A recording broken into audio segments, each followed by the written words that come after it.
Hey friend, welcome to Healthy by Heather Brown. Do terms like mental health, intermittent fasting, and buzzy wellness words make you feel overwhelmed? If you don't know where to start with loving the life you already have and letting your good things grow until they become daily habits, I got you, mama. So join me as we unpack what it looks like to live a life well loved and redefine a new approach to health from the inside out. Think of this space as your girlfriend's group text with the occasional dad joke and point of view from my Yankee hubby, Eric. We promise to give you key takeaways that you can implement right away to pursue health in your mind, body, and soul, because God made us that way. Don't stress. Let's hop on this Hot Mess Express together.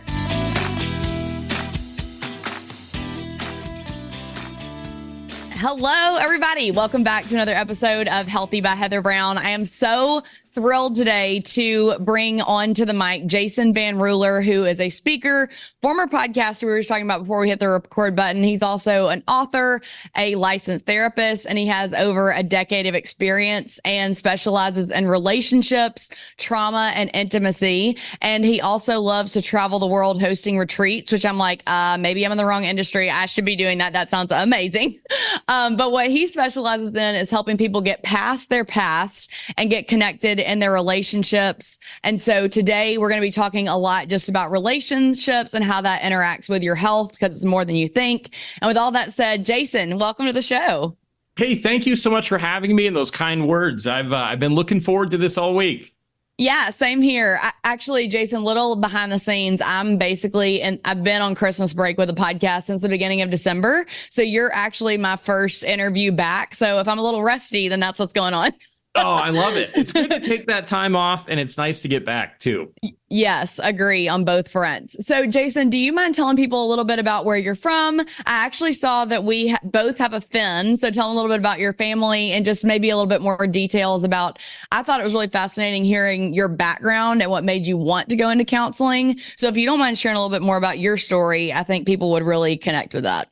Yeah, well, absolutely. So the brief version of my story is that I had like this pretty idyllic, wonderful childhood until about age 8. And so kind of up until that point, things were wonderful, great. I journaled because, that's what 8-year-old kids do. And in my journal, I wrote, someday I want to be, I think I wrote then, a psychologist. I want to write a book, and I want to have an office with brownstone bricks. I guess I really like bricks. And I tell people, I think the reason I wanted to do it is I've always dressed like a therapist. So I've always worn corduroys and penny loafers and been 100 years old. And so it was a natural career choice. And so really up until like age 8, I was pretty certain, like I knew exactly how my life was going to be. Like I was just, there's comfort in that. And then my parents got divorced. And so didn't see that one coming. And it ended up being a really messy divorce. And so out of that, all of this kind of wonderful, perfect stuff kind of fell apart. And so from 8 to 18, then we lived in 20 houses between my two parents, had addiction, volatility, like it just kind of went from everything wonderful to everything not wonderful. And so that was really hard, as you could imagine. And I know a lot of people experience that, but out of that, I kind of did that thing you do when you leave the house at 18, where you like declare some things and swear some things off, And so I was like, hey, this is terrible. I'm never doing anything like this. You just wait. It's going to be so much different. And then I went to college, and a couple years later, I dropped out. And then I proceeded to just do like all the stuff I swore off. And so I think for me, the reason was I just didn't know any better about how to do it. And so I was replicating what I had seen, and I was replicating that pain. And so that kind of launched me into my 20s until I had this moment where I saw myself in the mirror. And I know it's a little cliche, but I really did. And I was just like, oh, man, I think I can actually predict the rest of my life right now, because if I just do what I'm doing, I know how it ends. And so that was a pivotal moment. Not everything changed, but there was a seed planted. And then I met my beautiful wife not long after that. And she just loved me in a way that I hadn't been loved before. And she was like, hey, you're pretty cool, but like you should pull it together. And I was like, oh, well, you're pretty cool, too. And maybe I will. Maybe I will. So do you mind me asking, Jason, how old were you and she at this point? Yeah, so I was mid 20s. I mean, I think I was probably 25 when that happened. Okay. Yeah. Well, I feel like that's pretty big of her to even be willing to have the self-worth and like understand what she was looking for at that age and be able to speak it to a guy that she was interested in. It was, I'll tell you what, it hit me, it caught me off guard, and I was just like, I am so in. She's like, I see that we could have this beautiful life and it could be amazing. And there's like some things you probably got to work on to get there. And Yeah. so I was like, okay, this makes sense. And so I started to do the work. And at that time, I was in the recruiting business. And so I had a recruiting company, and I approached her one day and I just said, like, as now we're married and I've gotten healthier, I had this brilliant idea, which is that I would like to become a therapist because it's been a lifelong dream of mine. And I would like to make a third of the money that I'm making today in my new career. And she's like, well, this is a great idea. Who wouldn't love this amazing financial decision that you're going to make for us? And kidding aside, she was pumped. She's like, that's awesome. That's what you're called to do. You should do it. And that led me to become a therapist. Do you mind if I ask you too? Because we talk a lot around here about your mind, body, and spirit health and how it's all interconnected and how your relationships affect your health. Like there's just so many things that goes into your health. And so you said like, I knew that I had to get healthy, so I worked on getting healthy. I guess in your mid 20s, like what did that kind of mean for you? And you, I think it sounds like your wife is kind of like what was maybe the turning point for you. Did you already have a relationship with Christ at this point? I just love to hear like full mind, body, spirit, what that change looked like.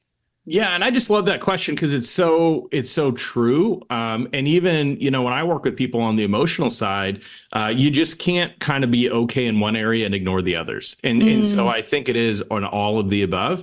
So for me, when we had first met, I sort of had banned God. I was just kind of not a fan because I'm pretty sure all this stuff that happened, like I should blame you for that.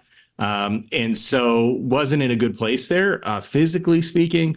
I was smoking cigarettes because that's what the cool kids do, and drinking too much and just being overweight. And so that wasn't awesome. And so emotionally was struggling. And so I was really in this rough patch. And so what happened is kind of like you're hinting at, I did go to therapy. I did do work that way, but I also changed physically. I changed my diet. Wow. I changed spiritually. I joined CrossFit. Which is, that's the complete opposite of what I was doing. And so joined that and got really healthy and changed my diet and decided like maybe I should, make up with God. And that helped a lot too. And so to your point, all of this kind of came together, but was a process of really being holistic instead of just approaching one thing. Oh my gosh, that is so cool to hear. And I want to applaud you, first of all, because I'm like, you didn't just be like, oh, I'm going to start walking. You're like, no, we're going to go do CrossFit. Like, we're all in here.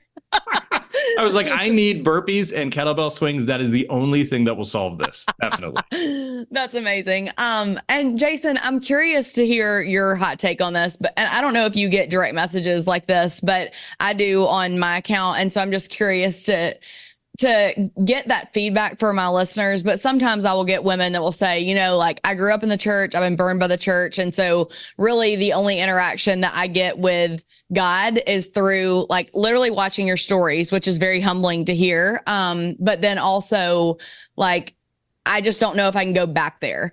Do you even mind just kind of sharing, what did that look like to, in your words, make up with God? I love the way that you phrased that. I thought that was super cool.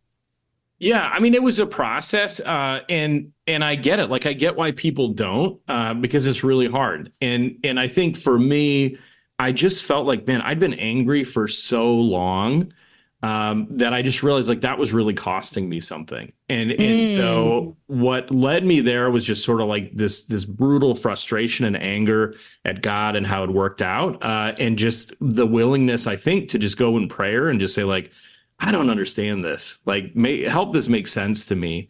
And what was weird is that I, for some reason, I thought when I shared all the frustration and anger with God, like somehow that would be a bad thing. And the weirdest thing happened, which was like, I actually feel like I found God in that place. Like, I actually feel like God was more present in like that broken place than when I was just angry and not talking about it, if that makes sense.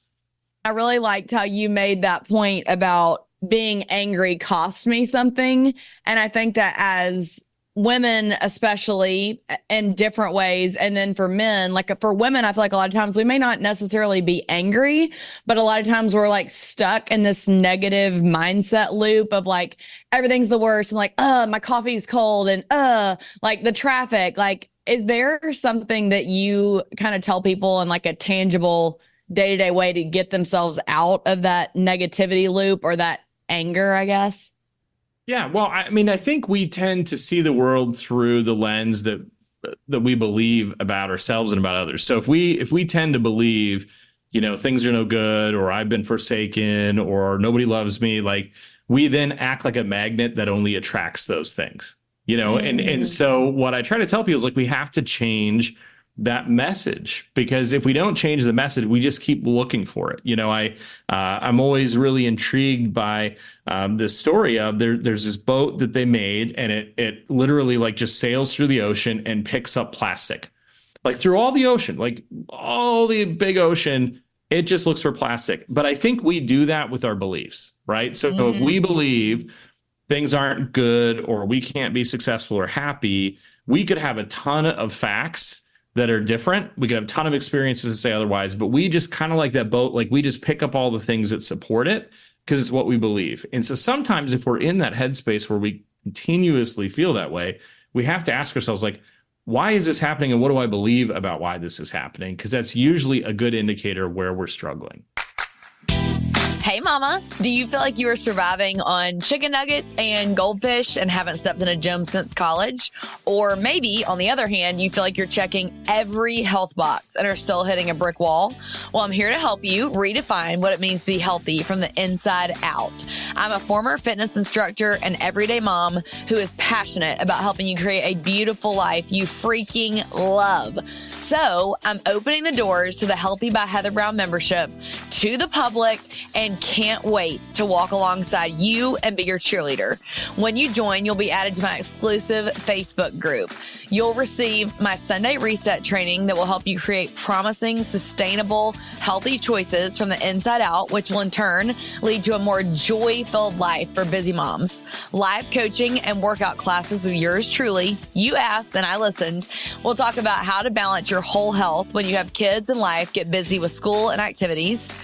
It includes grocery haul ideas and accountability as we all reset together each Sunday. There will be so much offered that you won't find anywhere else on the internet. Are you ready to take one step out of stress, shame, unhealthy boundaries, and fatigue and add healthy rhythms to the Hot Mess Express? When you're ready, I'll see you on the other side of the link in the show notes. I'm excited and ready to hold your hand and meet face to face.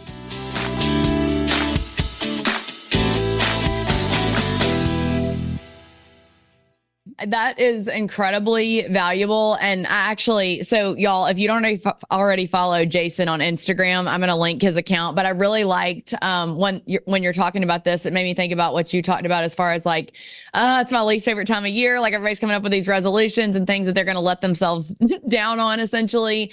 And you kind of flip the script though, and you were like, instead, I'd like to encourage people to make a list of the people in your life. Do you mind kind of going through that? Because I thought like that's something I want to do today. And when I hear your story, which you've so graciously shared a little bit about with us, and I hear, the turning points for you, how you like you went to the gym, you turned it around, mind, body, spirit, you went to the Lord, you are, then working on getting yourself out of this negative self-talk.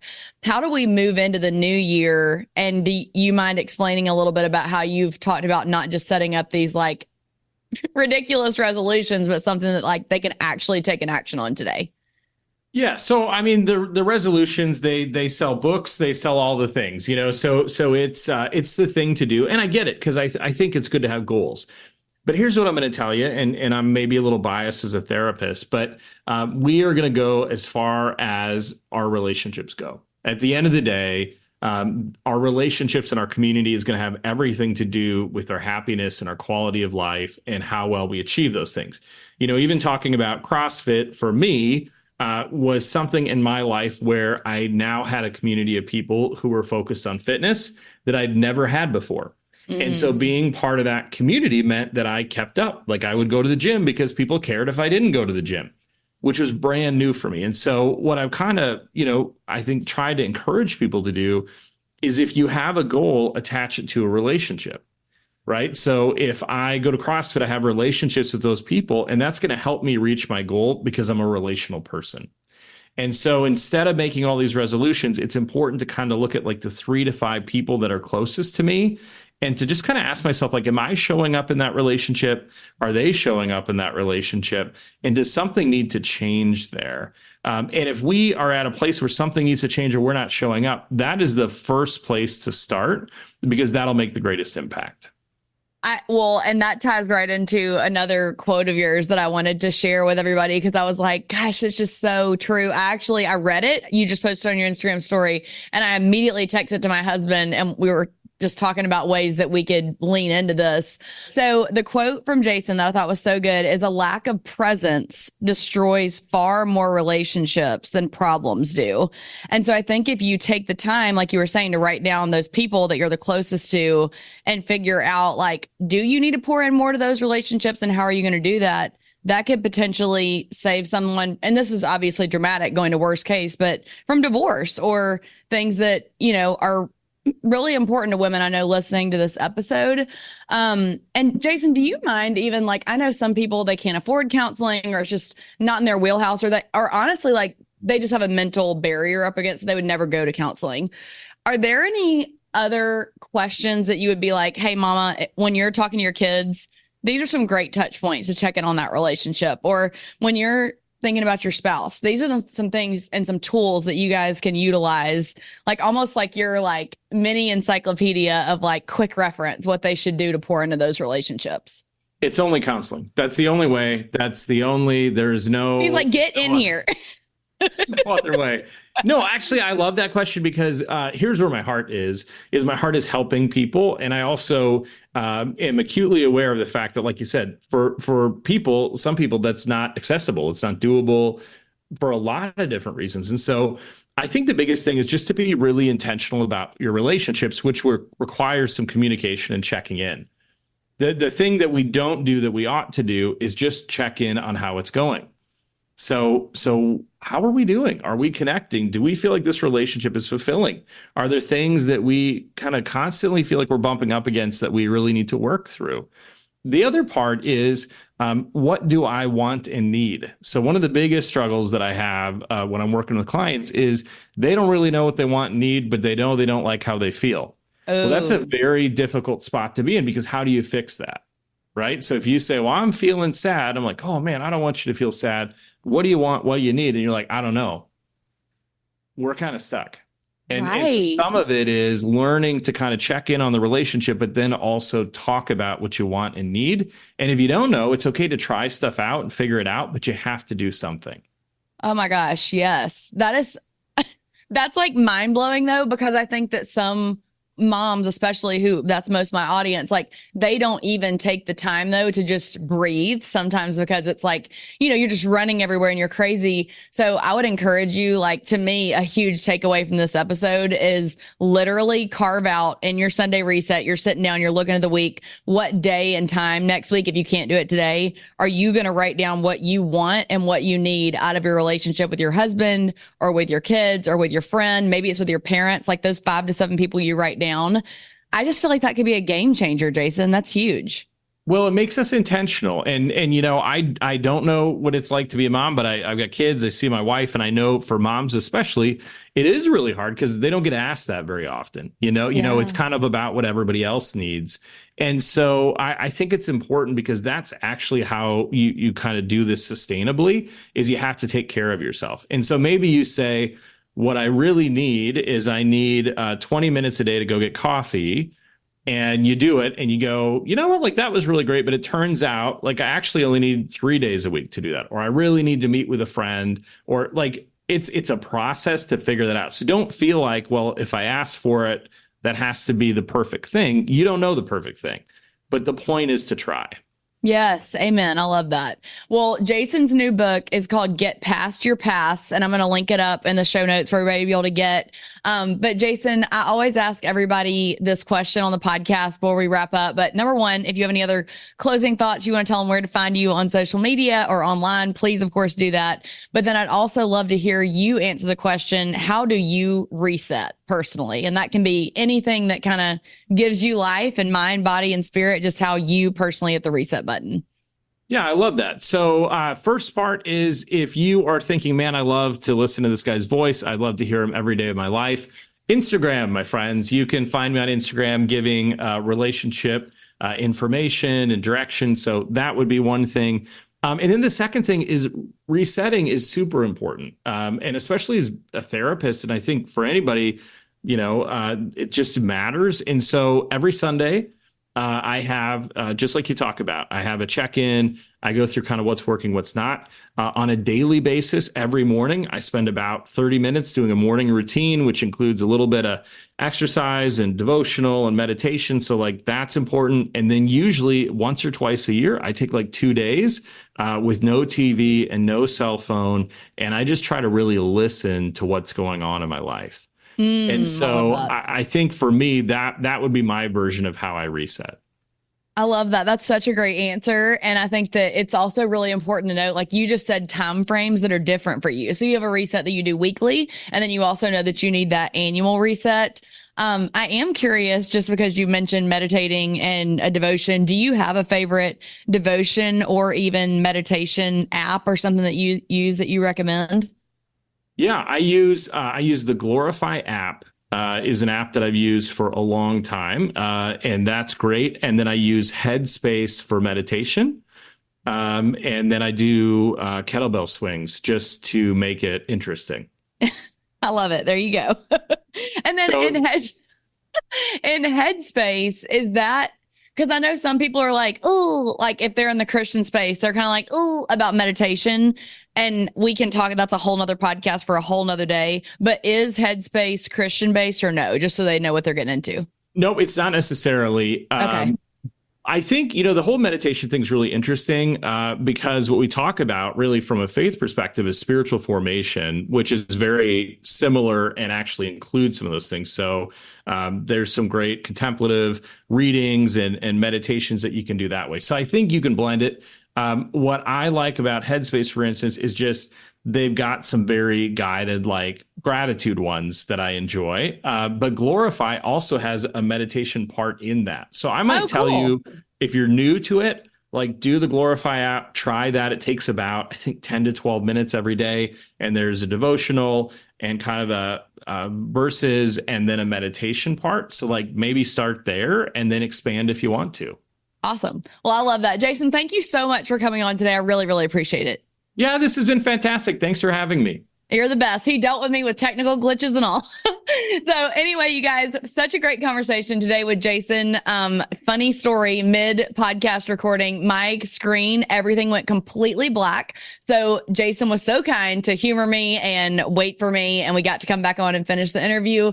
But it's always so much fun to get to bring people on that are really passionate about what they do, that love the Lord, love people. And so I'm going to link up his Instagram, his website, his books on Amazon, because I know you guys love to shop on Amazon, and we'll get you guys taken care of. But then please make sure you click follow on his page as well as mine. And then when you make your list of 5 to 7 people that you want to pour into and how you're going to do it, please tag us on social media. That literally brings us so much joy to know that this podcast made an impact on your day. So if you don't mind doing that with us, and who knows, you might impact someone in your audience as well. That would be huge. Y'all have a wonderful rest of your day, and I'll see you next time. Bye, girls.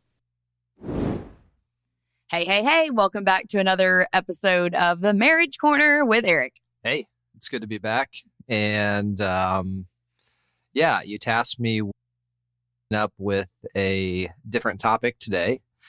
And one of the things I know we've been doing a lot over the past several weeks is we've been entertaining a lot of friends. And I know that is one thing we both love to do. You probably a little bit more so than me. Once I do really like that, but sometimes the introvert in me, there is some hesitation and reluctancy at times, but typically when people come over, it takes a little while for me to warm up, and I really do enjoy our friend group, the friends that we do have. So along those same lines, I wanted to talk, and the question I asked you to come up with was kind of to really think about the friendships that we do have and the character traits that you value most in your friendships, and with 3 character traits that you most value in your friendships. And I thought that we could do it in a similar fashion where you'll say one, and it doesn't really have to be in order unless you want to do it in descending order. Your third most important characteristic trait, second, first. But I figured we could just go back and forth and talk about characteristic traits that we value. For sure. And I feel like you don't really do yourself justice in your hosting capabilities, because normally Eric is like literally manning the drinks. He's potentially whipping up some food. You're so good at it once you get there, like you said. And we do really make a great team for sure. I think we talked about in a prior episode. We really love hosting in our home too, together. Most definitely. And I think, like you said, I do appreciate the teamwork that we do have, because I feel like I'm more of the logistics guy in that I will organize, I'll come up with the idea, I will purchase whatever we make. Whereas when I'm doing all those things, it's very important to have someone talking to our friends and carrying on the conversation, and you do a great job of that. That's, yeah. So thanks. Anyways. It did make me laugh, though, I will say. I was like, Eric, do you want me to go ahead and just start the pizzas? It says 400, but you have the oven on 375. So, like, how should I account for this? And he goes, but just let me do this, because you're stressing me out, asking me questions about how I should run when I already know in my head. That's exactly right. So I was like, the recommendations on temperature in the oven, that's a suggestion. We can, get creative with this. It can be a few minutes longer, but anyways, true. So I will leave it to you. Do you want to start with your third most important characteristic trait in regards to friends? I didn't rank them in order, so can I just go at random? Yeah, we'll just go back and forth.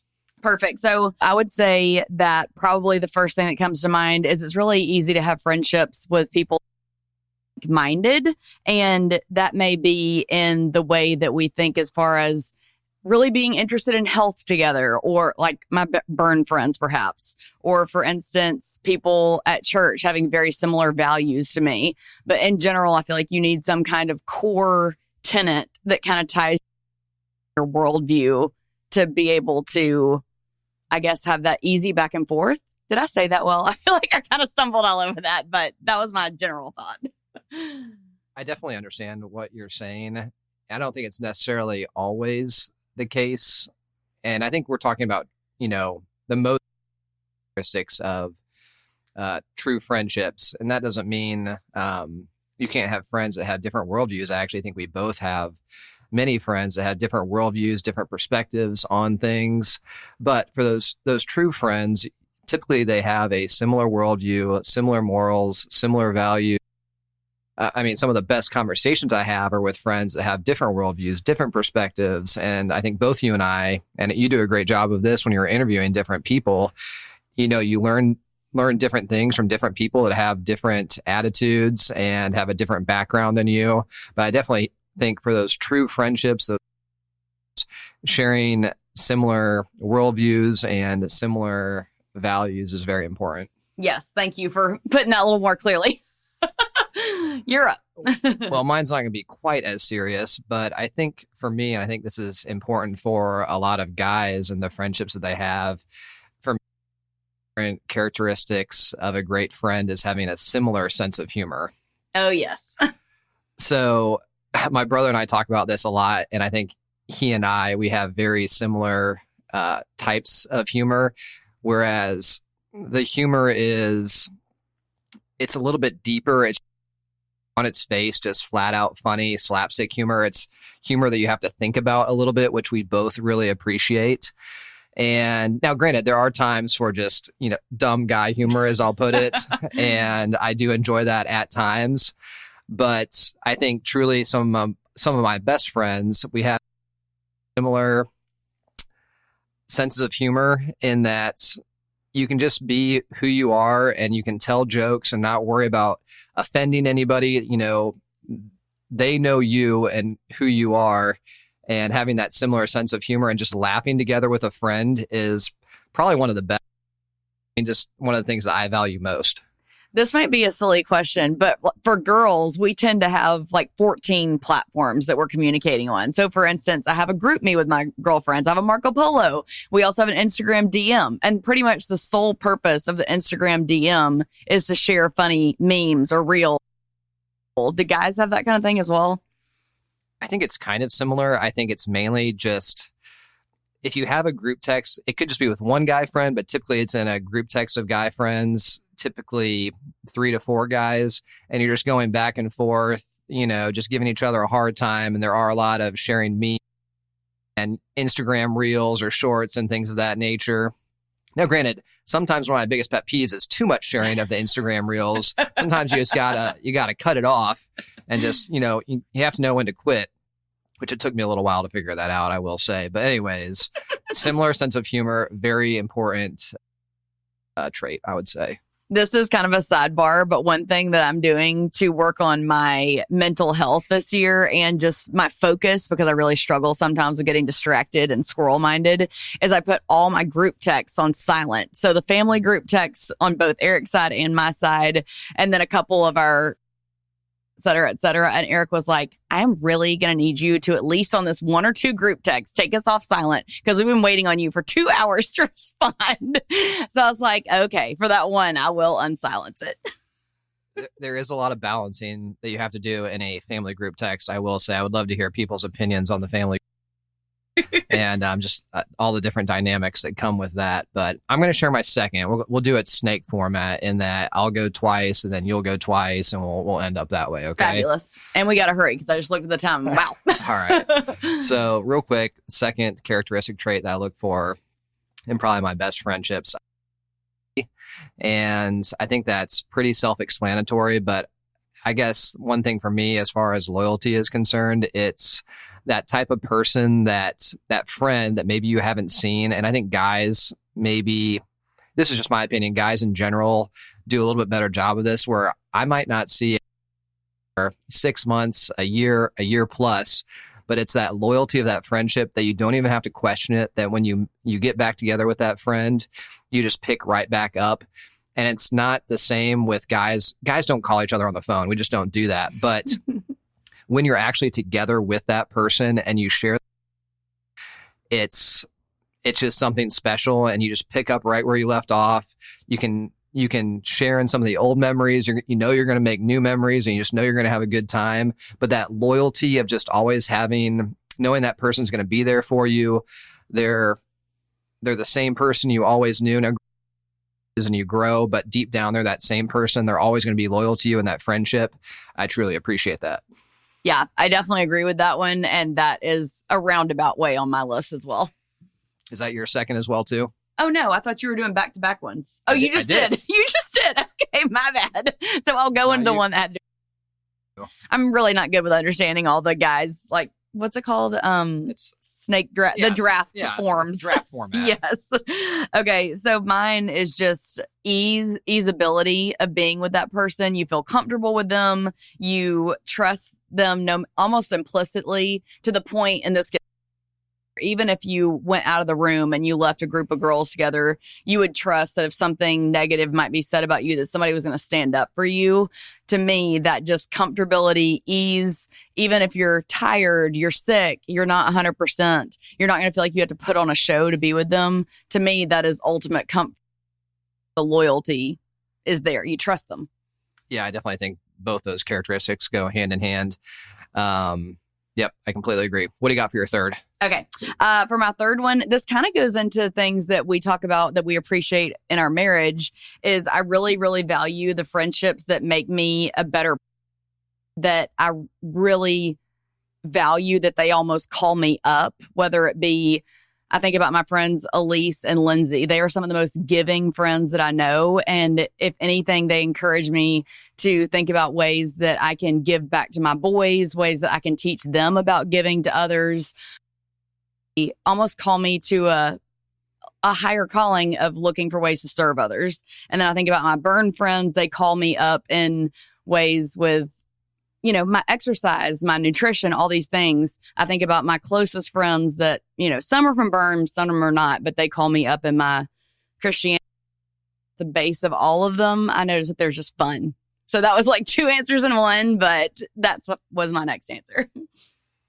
Yeah, I think this is probably my characteristic that I value the most, and it's similar to kind of what you just said. But for me, the word that stuck out that's most important to me is a friend that is genuine, somebody that you can be completely who you are around them. They're not going to judge you, and they're the same way. They're a genuine person. They're going to be honest with you. They're going to be open. You never their friendship, and they just accept you for who you are. And kind of like how you mentioned, when I was going through these characteristic traits, it was pretty much all the same characteristic traits that I value in you. You're one of the most genuine people that I know, and that the encouragement that you hear over this podcast, met Heather, you know that that's just who she is. She's real. She's genuine. And that's what I value most about you. It's what I value most about our relationship and our friendship. But also, too, that goes to my other friendships as well, too. That's the most important thing. I love to laugh with my friends, and I love friends that are loyal. I know as well, too. And you're very protective as well, too. I think I'm pretty protective. Who do you think is more protective, me or you? Ooh, I think that you have more 8 on the Enneagram characteristics, which is the protector. I would say you. I would agree. Anyways, those are my 3 most important characteristic traits as it is related to friends. And I enjoyed hearing your traits as well, too. Yes, and I love that they complemented each other. So as we close out this episode of the Marriage Corner, I would just encourage you guys, closest 3 friends, and maybe send them a note of encouragement today about something that you really value in them. And Eric and I should do that as well. Done. Done and done. All right. Love you guys. If you enjoyed this if you enjoyed this episode, do us a favor and leave us a subscription. We would love to see what you have to say. And we're so thankful you're here. Love you guys. Have a great day. Bye.